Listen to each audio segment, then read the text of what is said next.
पञ्चाननं श्रीकां प्रियारटन्तं श्रीविश्वनाथं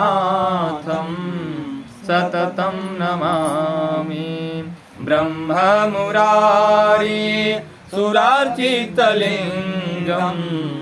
निर्मलभासित शोभितलिङ्गं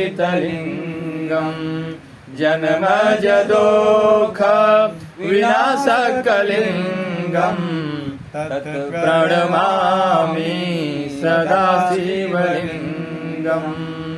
देवमुनिप्रवरार्चितलिङ्गं कामदहं करुणाकरलिङ्गं रावणदर्प विनाशनलिङ्गं तत् प्रणमामि सदा शिवलिङ्गं। सर्वसुगन्धे सुलेपितलिङ्गं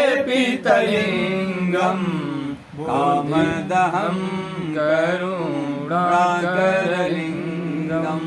सिद्धसुरासुरवन्दितलिङ्गं तत् प्रणमामि सदा शिवलिङ्गं। कनकमहामणि भूषितलिङ्गं फणिपतिवेष्टित शोभितलिङ्गं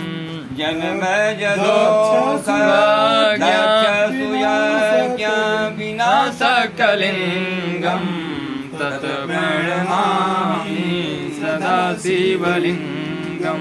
कुङ्कुमचन्दन लेपितलिङ्गं पङ्कजहार सुशोभितलिङ्गं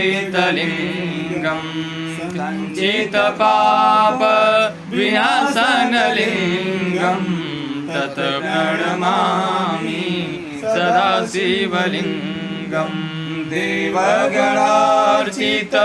सेवितलिङ्गं भावैर्भक्ति विरेवचलिङ्गं दिनकरकोटि प्रभाकरलिङ्गं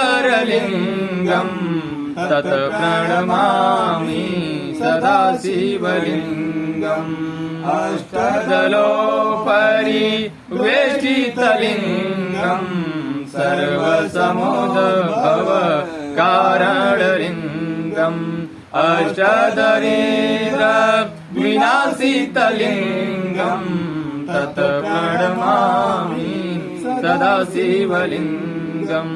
सुरगुरुसुरवर पूजितलिङ्गं सुरवनपुष्प सदालितलिङ्गं परात्परं परमात्मकलिङ्गं तत् प्रणमामि सदा शिवलिङ्गं।